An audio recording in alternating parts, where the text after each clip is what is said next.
Good evening, beautiful humans. I am live here on my Ask Me Anything. I'm ready for you. Ask away, beautiful humans. Ask away. If you're just logging on, my name is Adam All, and I am a drag king, and I have 11 years experience on stage. Hi, Diva. How you doing? I'm just having a nice cup of tea. Thank you very much. I did warn you that there was a schedule to the dyeing of my hair. That schedule has already begun, simply because I'm going away and so won't be here and don't want to dye my hair in somebody else's bathroom. Thank you. Yeah, it is good, isn't it? I chose it to match, but I suppose it's difficult to tell what I'm wearing in this picture. It's the newest of the suit collection. Do a little bit of adjustment, a little bit more of the suit in, plus the unicorn and the card, which was from Method. Thank you, card. Here we are.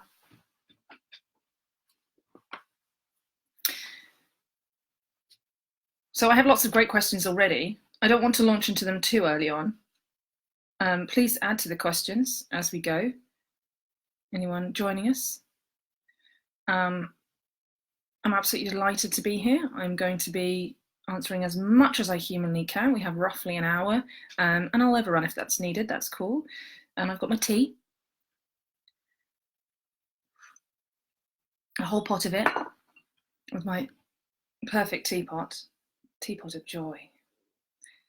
And of course, it's matching milk jug of joy. Yeah, they're great. And also gin. Don't panic. There's also a gin. Don't worry. I'm not that stupid. Hello. So, getting cracking. I have lots of great questions here. Diva, you're good for me to get stuck in? Oh, the tea is really tea. It's really tea. You can't tell. Oh, it is. It's tea. I like a bit of tea. Right. So yeah, there's some great questions here. I'm going to crack it on. I'm going to get started. For those of you who've come back later to look at this because you were busy, that's absolutely fine. We're going to get started right from the beginning because otherwise it'll get extremely boring for you. And if you missed this section and you want to ask these questions, we can either go back to them or we'll just go, oh, you'll have to watch the video back when it's done, and that's totally fine too. So, can everyone hear me? Little thumbs up, just checking. Pause while I wait for a response. That's looking like a no. Wait. Yes. Good. Right. Okay, we're going to start with some questions from Trixie Blue. These are great questions. I love these. What item of costume can you simply not do without? That, to be fair, Adam's got quite sort of I've got quite a particular look that's quite standard that I'd like to repeat. But to be fair, to really be honest with you, it's the glasses. I can't go on without my glasses because I'm just not Adam. I'm just not Adam without my glasses. But then, really honestly, it's probably the little fella. It's where all my power resides. I can't go on without him. He's a helpful support mechanism that I'm quite happy with.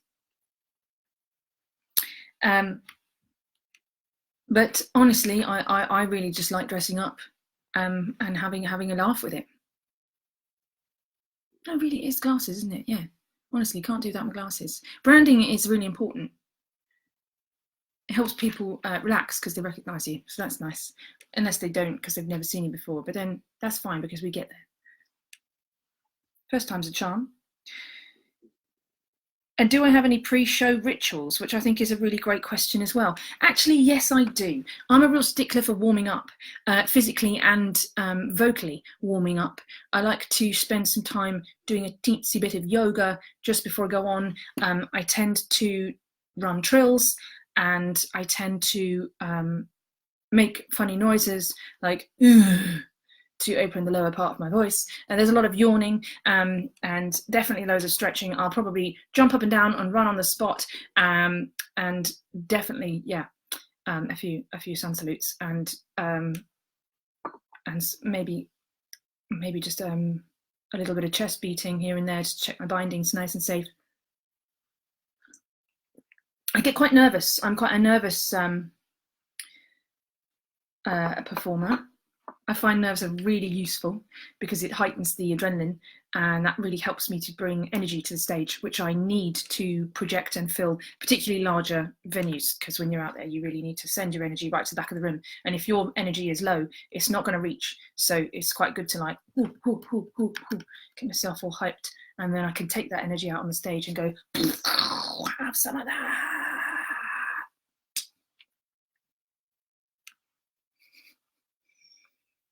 I do. I get nervous. Yeah, I get very nervous. It's a byproduct of being a very nervous child, very shy child. I was always a very shy child. I was terrified of the stage. I wanted to be a rock star. I wanted to be a comedian. I wanted to be all those things that were on stages, but I was absolutely shit scared of doing it.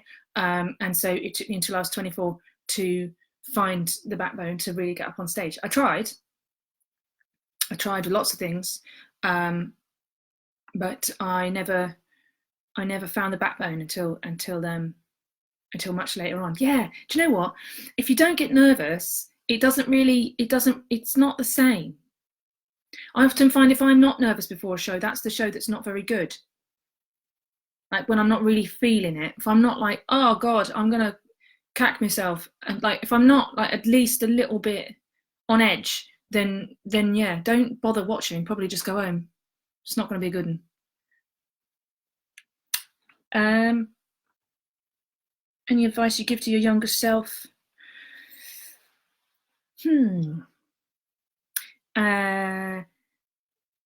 be fair, growing up, I knew that I was different. I don't think I ever really saw that as a necessarily a disadvantage until I got into secondary school and tried to make friends, and then realised that actually being different was quite hard work. But I would probably tell my younger self to embrace who I am and not try and put on an act, just to go with it. I think that I probably would tell myself that it's okay to be scared, but having a go is better than regretting not trying. And that actually I might find that under pressure I do quite well. I'd like to be able to tell myself that under pressure I do quite well, because I didn't think that I did. I thought that under pressure I would just fold, but you can only do it by jumping in at the deep end and giving it a good go, I think. Should we have a look, see what else we've got? Thank you, Trixie, for those questions. Diva, you've got what inspired you to start Drag King? Well, lots of things. You saw me in Iceland. Oh, hi. How are you doing? Oh, hosting tips. We'll go back to the Drag King thing. Sorry, Diva. We'll get there in a minute. Oh, bless you. Thank you. I'm really glad that you enjoyed it. Hosting tips. What I've learned is that often the main trick of hosting is to help your audience feel relaxed. You don't really want them to be too on edge. You want them to be excited, but you want them to be relaxed. You want them to trust you. So I think that a lot of the time, the main objective is to help them see that you're the sort of go-between between the comfortable seat and the magic. So it's really important that you don't alienate your audience and you don't sort of distance yourself from them or try and make yourself above them. So arrogance, that an audience can smell 100 million miles away. So, but too humble and you'll lose their respect. So there's an element of that balance there. I think what I always try to do is be like, we're all here to have a really good night. So let's make sure that everybody here is having a good night. So if I see like somebody's like having a difficult time because someone else is standing in the way or being too loud, it's nice to interject there, I think, because it's important that everyone's having fun. And if they're not actually enjoying the show, then they'll go away with that experience, and we'll all get tarnished with that brush as well. So I think it's a bit of a team effort to make sure everybody's having a good time. I think it's, I don't know, it's trying to find that natural place where you're still giving them all the information they need, i.e. who's on next, what's happening, where this person's from, how long we've got to the interval, how long the interval is, where the toilets are, and who you are, what's happening, keeping the energy flowing, keeping everything up, and focused, and selling the idea of the show as much as you can. All of those things are important, but doing it in a way that is totally user-friendly and trying not to sit above them, but be one of them.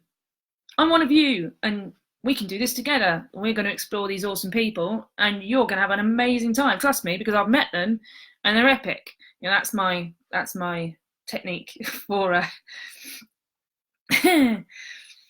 Yeah, that's my technique in terms of hosting.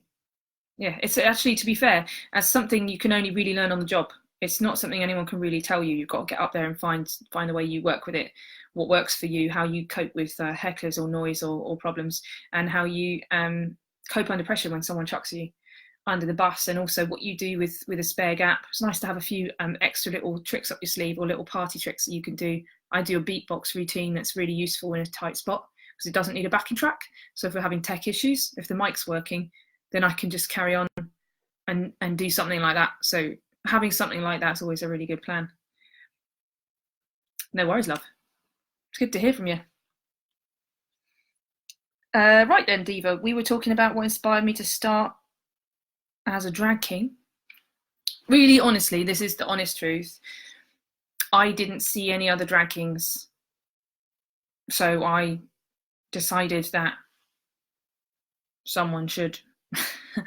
I later found out there were other drag kings. I found later there was a group going on in Brighton, and there was stuff going on in Manchester, and there was stuff kicking off all over the place, and there were all these incredible kings that had happened before. But when I first started, I didn't have any knowledge of that, and I just thought, this is really stupid. If I get up and have a go, excuse me, then others will go, oh, I could do that, and then they'll do it, and then I can sit down and take a back seat and watch the show.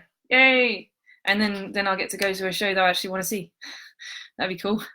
That didn't really happen. Well, it did happen actually, because now one of the most exciting parts of my job is hosting Boy Box, where I get to not only get up there and have a laugh myself, but I get to be front row for all these incredible drag kings, month after month after month, which is absolutely my favorite thing ever. It absolutely bubble over with joy when I see someone nailing it on stage as a drag king. It's just my happiest thing. Did I train in acting or other theatre? No, I didn't.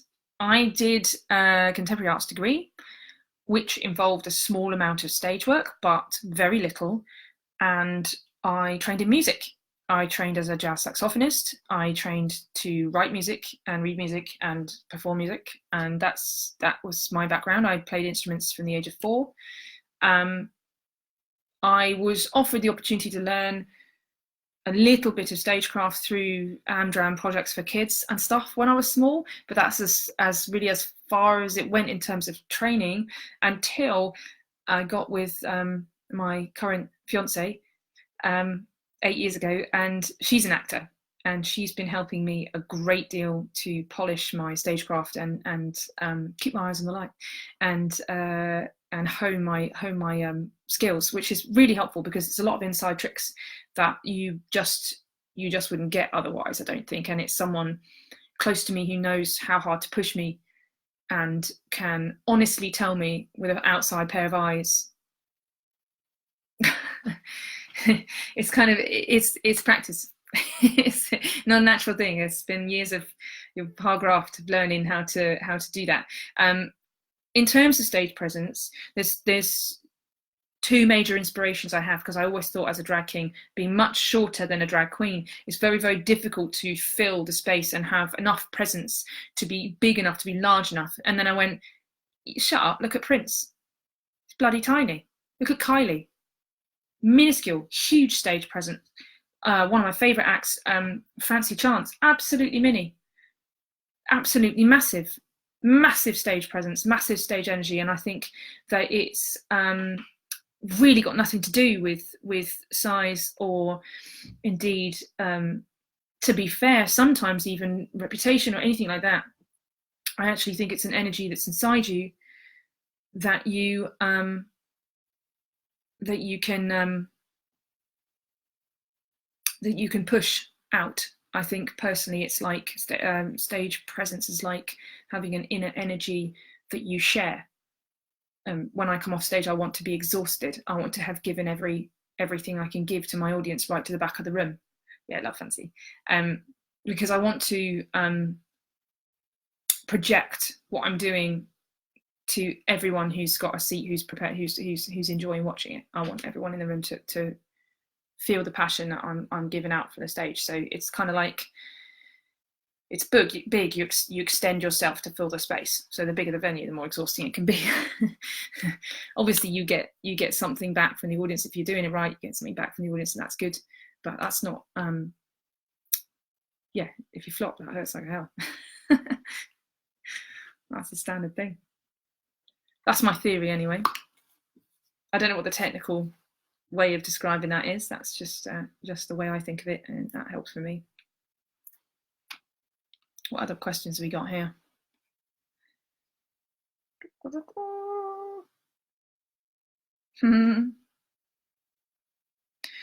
So as well, Diva, you've put what has been your favourite event to perform at? I'm going to say, honestly, my favourite event so far in my career to perform at, I think it was probably this year's Man Up final. I think I would have liked to have had a bit longer on the stage myself. That would have been nice, but it was absolutely rammed. But only because it was such an awesome venue, such an awesome crowd, such an awesome energy. Just stepping onto that stage just felt like heaven. It was my birthday. It was just, it was one of those moments where you're like, I'm never going to top this. I'm just never going to top this. It was so cool. Saying that, I did a TEDx about a year ago or so, and that was in Piccadilly Theatre, and that was really sexy. That was a really sexy venue because it was all like a proper theatre with like gold gilt and like boxes and all the like curvy lines and big red curtains and everything. That was really nice. That was an incredible experience. But yeah, I mean, working with Method, which I'm doing at the moment, it's been really fun. They've been really respectful and open and interested and excited, and they've had a lot of positive energy. So actually, that's been a really positive experience. I've had some really great ones. Really great ones. Yeah, the best performance is when you feel totally spent. Yeah. I'm not going to say what that feels like. Similar to that other thing. Hello in Lyon. How are you doing? Will there be as many drag kings as drag queens? I want to say yes. At the rate that they're going up, I want to say yes. But we do live in a patriarchal society that doesn't really have as much respect for the female body performer as it does for the male body performer. And so, hey, at the moment, the current tastes are for things that look like stuff that people see on the TV. We're not seeing drag kings on the TV so much at the moment, a little bit here and there, but really nothing like RuPaul's Drag Race. People want to put bums on seats, people want to fill venues, people want to make money. So they're booking what's already happening. That's a vicious cycle. But I hope that is beginning to really change now. People are waking up to the fact that they need to diversify and they can't just book what they know. So I kind of feel like that is going to encourage more people to step to the stage when they feel that they can really get a response they deserve from that and make a career out of it. I think that that's a slow process because you need to prove that that's possible, but it is being proved slowly. So I think in the future, whether it'll happen or not will depend on the persistence, confidence, and drive of the drag king community itself. But I'd really like I'd really like that to happen. I'd really like there to be as many kings as queens performing on stage, because they do deserve it.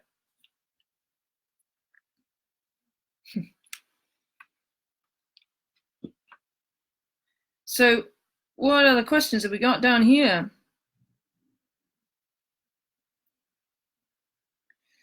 There's a couple of questions in this which I'd like to look at, which are a bit more about technical stuff.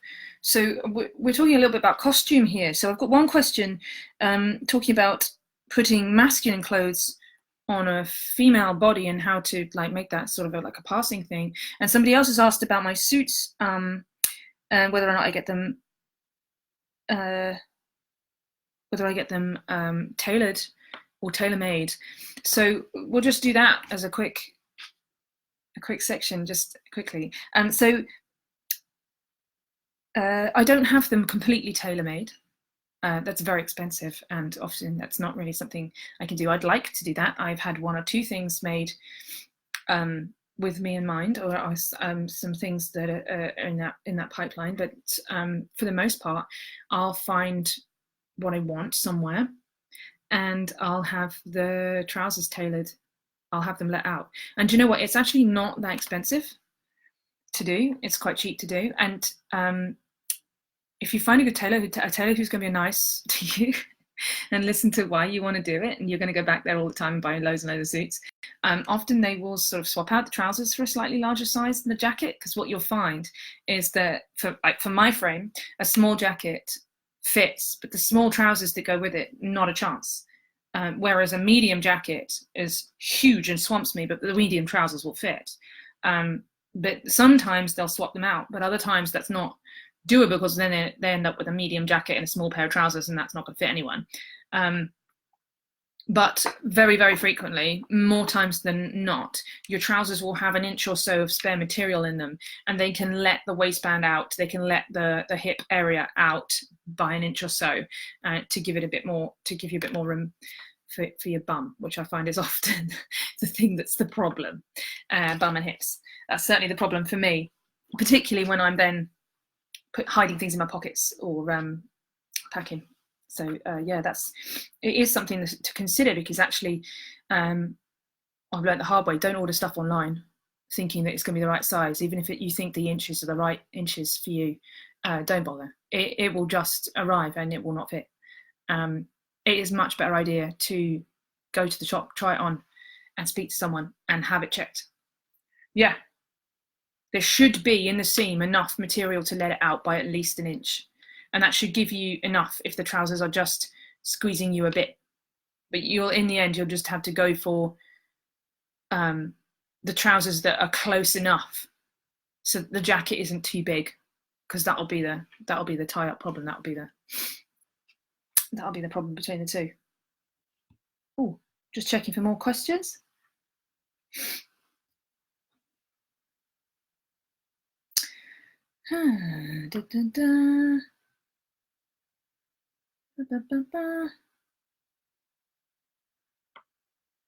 Okay, so Marquis Holly Rambo Hood again. Good name. Our drag king scene is just starting to bud in Scotland. Do you have any tips on how to nurture it? Nurturing the scene is really, really important. I think one of the most important things is, and this is going to sound ridiculous, but proving to a venue that you're worth keeping can often be one of the trickiest things to do. So what you want to do is get your marketing out far and wide, and try and keep a contingency of people like coming to the event reliably and trying to fill your events, even if you don't have many kings to begin with. Trying to appeal to a nice, wide, broad audience, making everybody feel super, super welcome, make it really, really happy, welcoming environment that's open to everyone. It's not just open to people who you think might like drag kings, but like literally everybody, so that it's got a little bit of everything in it. And then trying to keep those people coming back.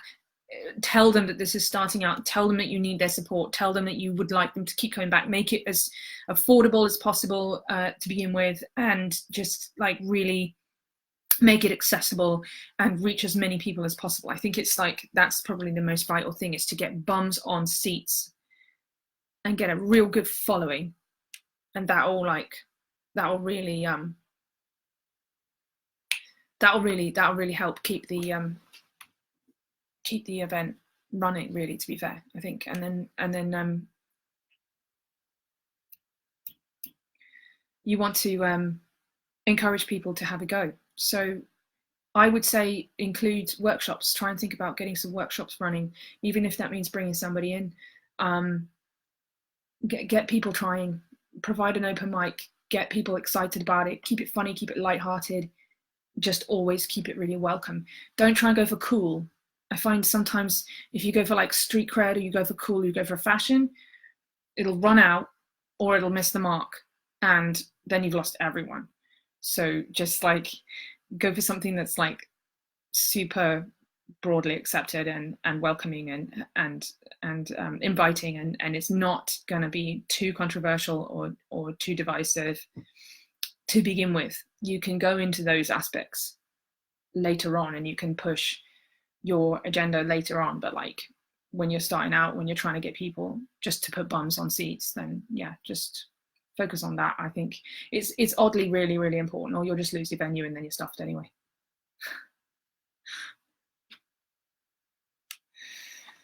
Right, what else we got?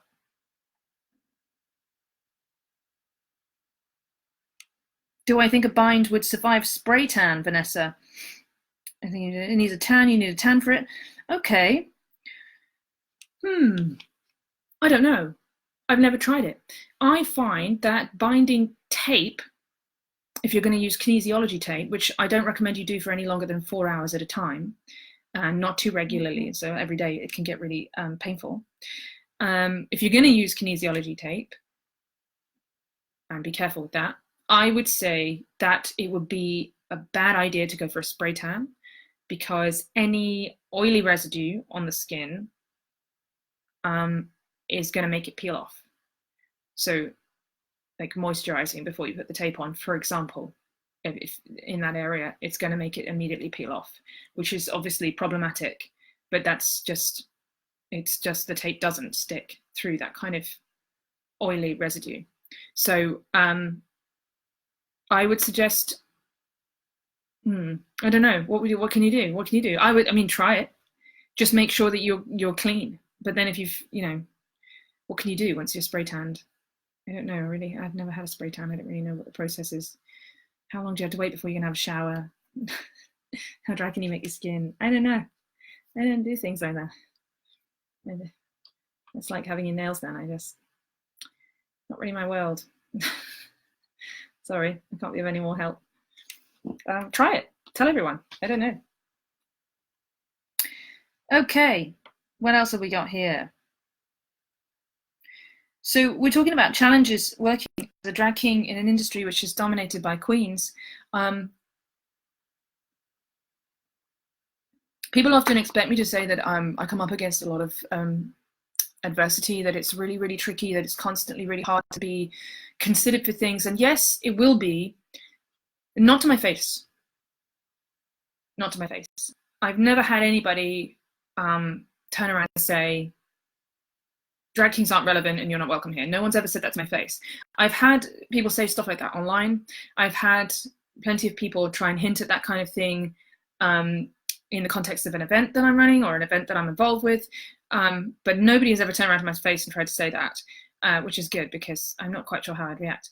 But I think that in the beginning of my career, when I was very first starting, the majority of people gave me a lot of support. So there were a lot of people going, yeah, why not? Give it a try. And I have to say thank you to all the people along the way who were really, really supportive. Some of those people were drag queens. Some of those people were cis men running events. Some of those people were people I didn't expect, who went out of their way to help, because they saw the importance of the movement and thought that I might, be able to help push the movement. So I can only say thank you. I think as I've got further along in my career, that's lessened, but then that would be expected, and I would expect those energies to go into people who are beginning, because of course, and into people who are having a harder time of it, because of course. I'm very proud to say that I'm quite established now, so I'm kind of on. I'm going. I've got my stabilizers off, and nobody's holding the seatbelt, the seat anymore. So I'm pedaling on my own. So along with the missus, I'm doing all right, and I'm very, very happy with that. But yeah, along the way, I've had a lot of support, but there have been some things, like people don't necessarily believe you can really bring an audience. And some people don't really necessarily get what a drag king is or what it's about to begin with. But I think incorporating that into the act, so that's helped as well. So yeah, I have to have some tea. I mean, how nice is my teacup? It's really good. It's getting a bit cold now though. So it's been just a case of pushing for that along the way, and just working my way through it. I mean, you're always going to come up against some people who don't get it, but that's okay. That's okay. There's always going to be a percentage of people who don't understand what you're doing or just want to be difficult, and I understand that. I'm okay with that. I think, to be fair, when you've been up against bullies and prejudice your whole life, there comes a time when you just have to stop caring, because you will run out of energy. You have to kind of do it for yourself. And I think that's something I would say as a tip for drag kings coming into the world of drag kinging now. Don't do this because you think it's going to make you look cool. Don't do it because you think you're going to earn lots of money.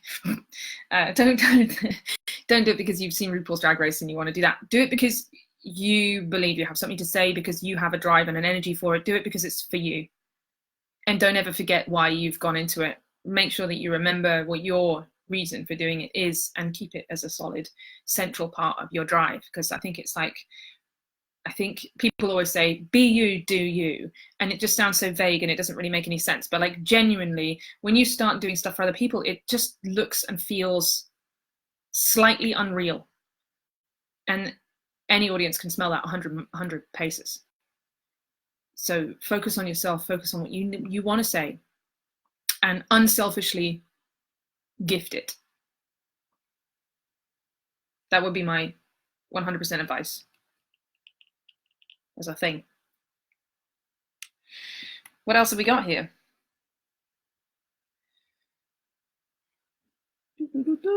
Looking for questions. What's the worst changing room you have ever had to use? The worst changing room I ever had to use was a keg room in a pub that had no mirror, no sink, and no chair. Yeah, it was sucky. I've used toilets, men's toilets that were out of order. There were flies. That was great.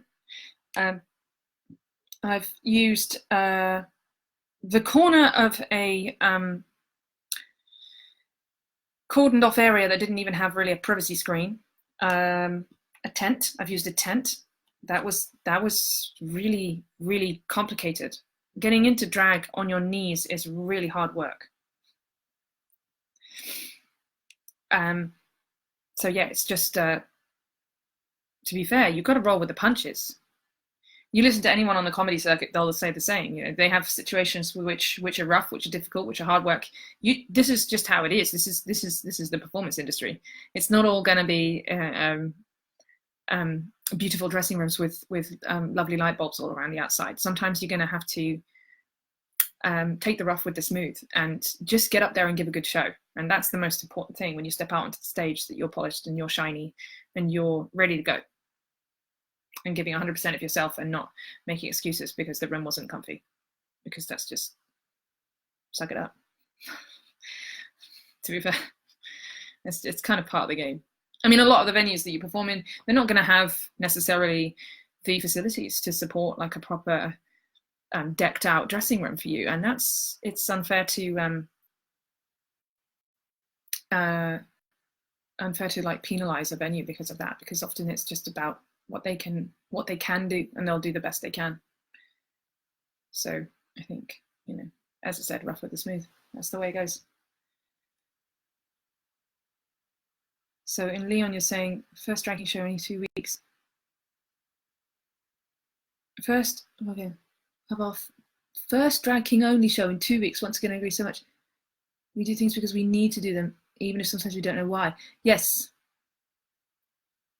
I think that's absolutely correct. I think that for many, many years, I had absolutely no idea what my real drive was for being a drag king. And it's taken me, this like almost a whole decade to be able to put into words, even when I knew what it was, to be able to really articulate why I felt it was so vital that I got onto the stage and did what I did, not just for myself, but for what I needed to say about what it was to be someone like me. And I think that speaking about my experiences, expressing as a masculine looking female body person in the world, and facing the kind of weird shit that you face when you don't look normal, it's just, you can't put that into words.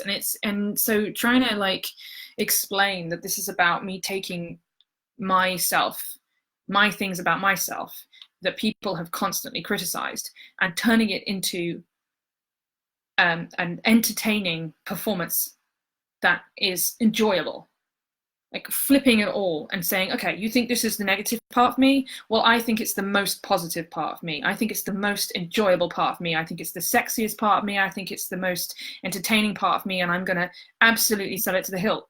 You think I look like a bloke? How'd you like them apples? I think it's owning it, flipping it, and making it into an empowerment, positivity. And I think that's, for me, that's why I do drag. And I think that has to be the base note to every single piece that I do and every time I get up on the stage. And I think it's visible, whether or not it's something you can really verbalize in a way. I mean, I suppose that's reasonably close, but it's not like necessarily 100%. But then somebody else told me that if you could write it down, you wouldn't make the art. If you could just say it and make it plain in writing or in a simple sentence, you'd never make the painting. You'd never do the show, because there wouldn't be any point. You would have said it. Like, I wouldn't have gone to all this effort if I could have just written a statement. So it's definitely a complex thing. But I mean, and meeting all these amazing people and all the stuff that they do and why they do it and their amazing expression of it, it's just, the journey has been mad and wonderful and really, really heartwarming to find all these other people who've been through really similar experiences growing up, and also really different experiences growing up, and like finding out about like people's life journeys has been awesome, really awesome. What's the difference? So what's the difference between drag and boylesque? I'm assuming you mean drag kings and boylesque. I think boylesque is a particular kind of art form that's particularly to do with one kind of thing. I think drag kinging may involve some elements of boylesque, but not in the strictest sense, but also involves things like singing and maybe comedy and things that maybe in boylesque you wouldn't necessarily get. I think that also there's a sexuality connected there, which is a fundamental part of boylesque. I don't know that much about burlesque and boylesque, to be fair, but from what I've seen, that's not necessarily the base note of a drag performance. And also, drag is fundamentally about gender and gender expression, whereas boylesque and burlesque doesn't have to be. So there's a broader sense of that, I think. So there's like they do have a big crossover, but I do think that they're not very different. They are different groupings, different ways of grouping things. Though they do have a crossover. Good question.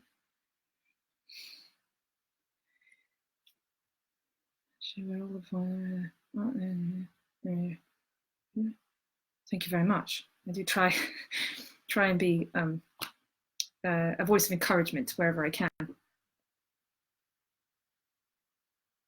Yes, an itch in your head that you have to tell. It makes no sense. Yeah, exactly. It's mad. And to be fair, I was never one to really even want to get on the stage. And then suddenly I'm on the stage and I'm shitting myself. And I'm thinking, why the hell have I chosen to do this? And then I realized that I didn't choose it. It chose me. And I don't have even remotely a choice in the matter. I have to get up there and do it. That's just it. And I absolutely know that I'm not alone in that. I need more tea. Does anyone else need more tea?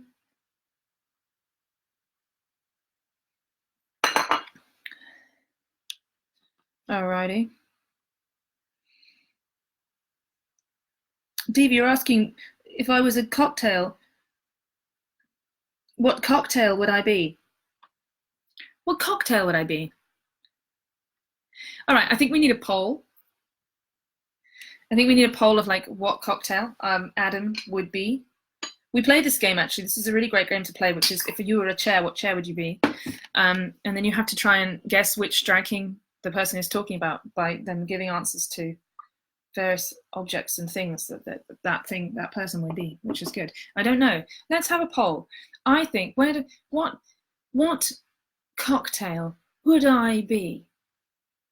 I think I'd be an old-fashioned, classic but fruity, or maybe a Negroni.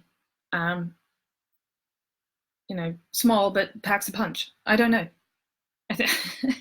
It's difficult to tell. I mean, I love an espresso martini, but I don't think that says me at all. Come on, we need a poll. Make suggestions. What cocktail am I? Am I a good old-fashioned gin and tonic? Is that technically a cocktail? Not really. Tasty though. Ah, tea and gin works. Thank you very much. It's actually got cherubs on it. The little bow tie. Whether or not you can see that, I just it went with the outfit today. Thank you. Where do I get my costumes from? I am not going to answer that question. I get them from all over the place. I pick stuff up from all over the place. Obviously, I make some of them. Some of my bigger costumes, the more elaborate stuff, I make myself. But the suits I buy from all over, mostly in London, not online. And that's the only thing I'm going to say.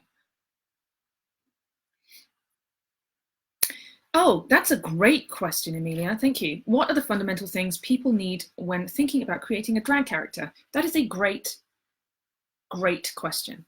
I would say, at the very base, think about what you want to say. Think about, like, what is your political drive? What is your personal drive? What is the reason that you're getting on the stage? Can you put that into words? Can you not put that into words? Is it just bullet points? Is it just feelings? Is it just a combination of things? Can you try and get that into a place where you understand what it is that you need to do?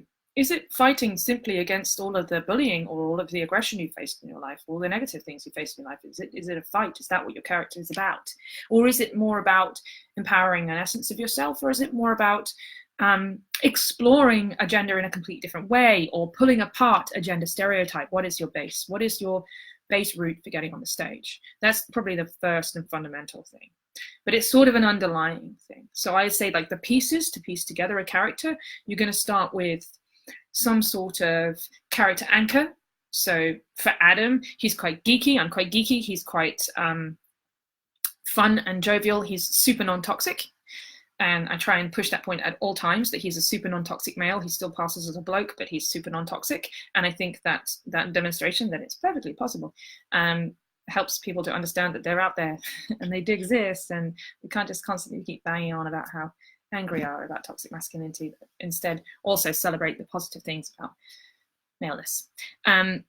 So that's the character anchor. Find a character anchor. Maybe your character is a dancer, or maybe they are a hopeless romantic, or maybe they are super straight-faced all of the time and never smile. Like, what is the character anchor? Then from that, you'll start to get a feel from those two things coming together of, like, how you might imagine they'll look. So then you start piecing together some sort of branding look, some sort of feeling. And honestly, that will change as your career goes on. And you want to think about a name for that character and something that's going to make that into a 3D feeling. Maybe it's a pun, maybe it's some sort of joke, maybe it's a play off someone famous and their name. That kind of thing. And then you'll want to start thinking about what medium you're going to use to sell everything. Whether you're a lip syncer or a singer or a magician or a comedian or what kind of maybe you're a clown, maybe you're a fire eater, maybe you're doing sideshow tricks, maybe there's all sorts of stuff you could be doing. What is it that you're bringing to the stage that's your talent, that you're using as a vehicle to express all of these ideas that are coming together to form this character? And I think from all of those things, you'll birth a little seed, and the seed will become a sprout, and the sprout will become a flower, and the flower will become a huge bush of flowers, and then it'll become a triffid and take over the world, and then you'll realize that you've got nowhere to hang your own clothes, and life starts to spiral quite quickly. But yeah, I'd say those are the things when you're creating a drag character. Like, start there, get the base feelings first. I think sometimes people come in with a name and then try and piece everything in around it, but that can sometimes work and then sometimes not. I would say start with your root and your character's root, and then go that way. I think people and Negroni has got a good vote on a Manhattan. A Harvey Wallbanger, that's pretty funny. I definitely think I know at least 2 or 3 drag kings that would suit perfectly. A Moscow Mule, Spice with a Kick. Yeah, I can see that. I can see it. But then I can also see some really like campy, like mimosa-y type things going on as well. And bright colors happening. So, I mean, it could be anything. Yeah. Yes, your drag will become a triffid and completely consume your entire life and everything that's in it, and you'll never escape. There is no way out. Once you're in, it's an addiction. That's it. You're done. Done for life. Let's have a look and see what else we've got here.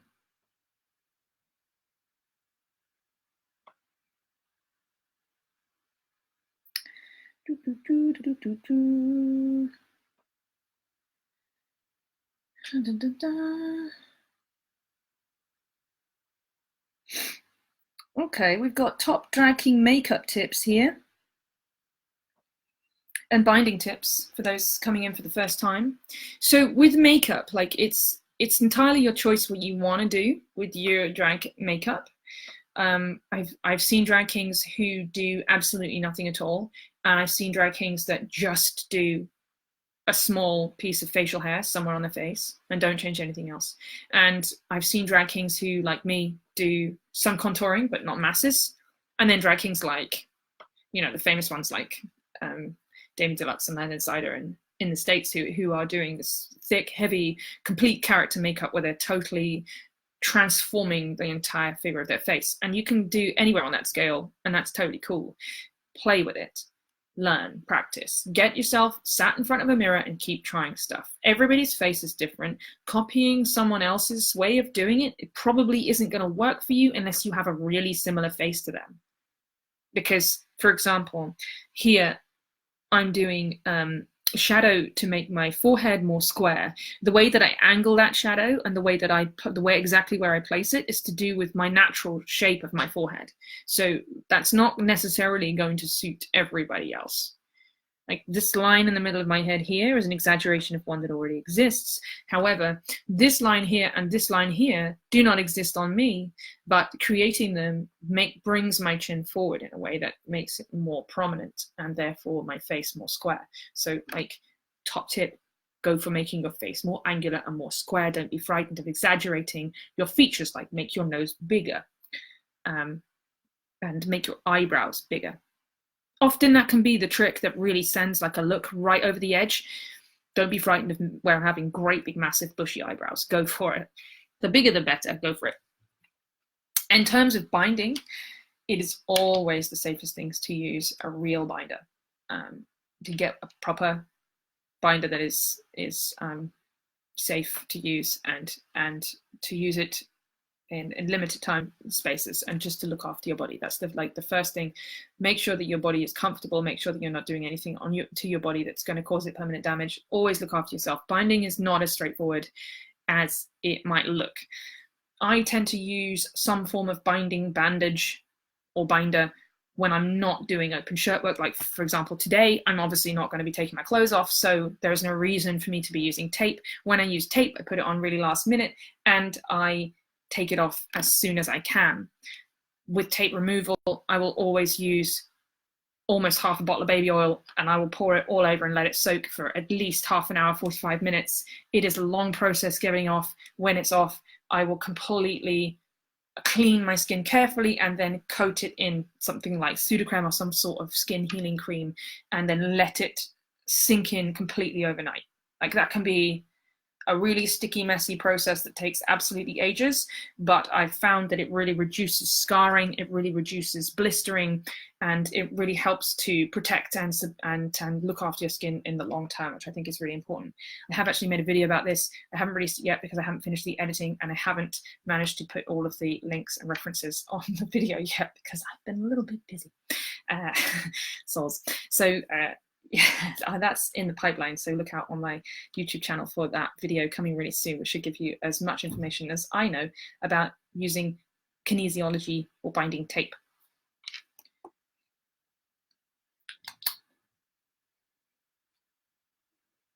Thanks, Steve. What are we doing for time? We've got loads of time, haven't we? Yeah, loads. Plenty of time.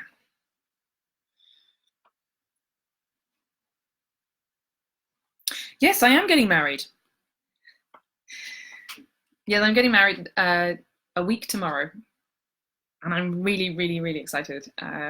It's going to be a magical, wonderful, perfect, long-awaited day, and I am absolutely over the moon, and I could do it right fucking now. I'd be perfectly happy, except I'd rather not be in drag because I'm getting really married and not character married. I'm absolutely thrilled to pieces. My partner and I have been together 8 years, and we are long overdue getting married. Our parents met for the first time last week. That was exciting and nerve-wracking, but yeah, all the venues are ready, all the costumes and outfits and fun stuff are ready, the restaurant is ready. Yeah, really, really excited, and the reception should be really fun, and I can't wait. I can't wait to have a drink with my family and friends and celebrate our love, which has been one of the things that's transformed my life into an absolute fairy tale, to be fair. She's been the one since I met her when I was 19, and that was a very long time ago. I'm not going to tell you exactly when, because that will age me very fast.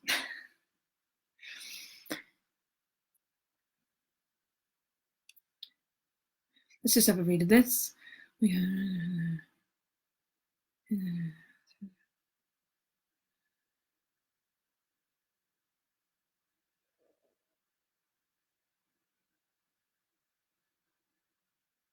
Yeah, I would say that's right. So you can start by doing a very exaggerated character, and then you can get into the nuances later on. So we're talking about when you start working as a king and you perform your character to an absolute extreme, and you sell what it is that you're doing at the beginning. And then as you move on, you can bring the subtleties of that character out, like what kind of food they like, something about their history. I would say, like, really honestly, one of my major pieces of advice I was given really early on was to know your character, like know your character. So like, I know how many GCSEs Adam has, where he went to school, the name of his mother, where he grew up, his favorite color, his favorite food. I know what he likes to watch on the TV on a Wednesday as opposed to a Saturday. I know him. He is me. He's my, my brother or my best friend. Or he's like a real human being that I've created completely 3D. And it's taken ages to like get all those pieces of information together, but I did start hard and fast and actually wrote it all down. So like, I created a character profile for him that I could use. The good thing about that is that when you are stuck in a situation where you need to improvise or think quickly on your feet, because you already know and you're not inventing, it's much easier to come up with responses and go into details or create a story or go down a route for your character on the spot. It does make improvisation easier. It's never going to be easy, but it'll be easier. But yeah, bringing in the subtleties later is good. If you're going to do a longer show as well, that's really helpful. So if you're doing an hour, coming in and selling the base note of your character, like first off, if like super macho or whatever, you want to do that straight away, and then you bring in all the little subtleties and the comedy and maybe the political nuances and stuff as the hour moves on. But you can't guarantee you'll get the same audience 3 weeks in a row, that you can develop your character with them over time, because they won't have been there, which is a shame, unless you make them. That's not really an option for most people. Are there any hard and fast rules to kinging? Actually, there aren't. Not really. I would say that drag kinging is the performance of maleness in a way that is a discussion of the gender itself, or a discussion around gender that also discusses some other subject like politics or like some sort of social situation, but using the character that is performed as a study of gender. I think it's kind of like, that's kind of where you need to sort of come in. So but again, you're going back to like why you're doing it in the first place and what that base note is for you, what your route is. But I don't think there are loads of really hard and fast rules. I think that that's really nice. I think that in the Queen world right now, there are a lot of rules being imposed upon the scene. I think there are people who are desperately fighting to break down those rules, which is great. But in the mainstream media, we have 1 or 2 types of Queen, and that's pretty much it. And everyone has to work around that. And that's, you know, probably quite limiting, I think, and it can be distressing. I know I have reports of people saying, you know, it's really difficult for them to promote the kind of drag they're doing because they're completely overshadowed by this juggernaut of I'm not going to name it, of a TV program that's, you know, it's popular in its own right for its own thing. And I think that trying to explain to people that that's not all there is can be tricky and can be difficult. But that's kind of, in the drag king scene, we don't have that. Like, we don't have that at all. So there is a lot more freedom there, and I think that's still really awesome. I would say hard and fast rules and do or don't in kinging. I don't know. You see, there probably are, and I don't want to impose my personal opinion on what you should and shouldn't do. I think that if you're going to parody toxic masculinity, that there should always be some sort of give back, that the last laugh should always end up with the character. So if you're going to do something that's quite toxic or aggressive, or you're going to do an impersonation of a character that's a bit of an asshole, there needs to be a give back. There needs to be a win at the end that's not with the character, so that you're going, yeah, this is like how an asshole behaves. And then at the end, you're like, but he doesn't get to win, you know? Like, I think that the audience don't want to see necessarily a character that's not particularly nice doing well. I think that there's an enormous range of kinds of drag, and I think that that it's so open. It's so open to do all sorts of things. There's masses of variety there, and there's masses of room to really go for it. Thank you very much. Yeah, it's still really free, and I think I'm enjoying that a great deal. One of my favorite things. I think if you're beginning as a drag king, or you want to begin as a drag king, your best bet is to go to drag king shows, take notes, talk to people, get involved, get there. Don't just watch it on YouTube and sit at home having a go in front of the mirror. Go to the actual show and meet the actual people and watch how they do it and see how it happens and what kind of environment they're working in. It's not the same. It feels different. It becomes a different thing presented in reality, right, as opposed to a carefully crafted clip, or poor sound quality, or whatever it is that you're ending up with on YouTube. I think it's much more exciting as well, and it can change your perspective of what you would be able to do inside that space if you're not used to the stage. I think that bringing love is really important. Joy is really important. I think kindness is really, really important. And and respect and is really important, and empowerment is really important. So I think coming at it with patience and hard work is, I think, vital. And I don't want to discourage anyone at all. It's a warm community. For the most part, everybody is desperate to bring more kings on board all of the time. I think everybody knows that this is vital. And we try to work together to create an environment that's open and welcoming. And I think that's and that's always a work in progress. And I think that that as a community, we've come such a long way, even in just the decade that I've been doing it. And I think we still have mountains to climb, but together as a force, we're an unstoppable juggernaut, and they're going to eat it. Trust me, they are going to eat it. All right, that's an hour. Do we have any more questions before I sign off? It's going to give you a few seconds because there is a delay. Thank you very much for staying with me, everybody. I've had a lot of fun. If you have any more questions, don't hesitate to ask. You can DM me and I'll try and get back to you. If you're London based, Boy Box, the next one is on the 29th of August, and we have a fantastic lineup. And I'll be a married man, which is great. And my wife will be there. And we have a delightful show for you at the Glory. And if you can't make this month, the following month is our 6th birthday. And that will be a huge bonanza of drag kings with cake. And we have some amazing surprises for people on the lineup already booked that I'm not going to tell you just yet because it is so exciting. Actually, I'm tempted to give you a little exclusive, but I won't. No, I won't. I'll keep it as a surprise because it'll be a fun surprise when you find out. We have fantastic, fantastic kings lined up for you for the next 2-3 months. We're going to go wild. We have Halloween booked for Boy Box as well. And that's a definite. So we have Halloween Actual, which is also the day of Brexit. So expect a pretty manic, quite crazy show that's going to be, I think, really off the wall. And again, we have some fantastic acts booked for that. But definitely the next 3 months not to be missed. Not a one of them. I can't wait. I'm delighted. All right then. So, yes, enjoy your wine. I wish I was there. Thank you, Diva. Thanks for having me. And thank you very much. I hope to see you all at Boy Box. And have a fantastic evening. Thanks very much. Bye.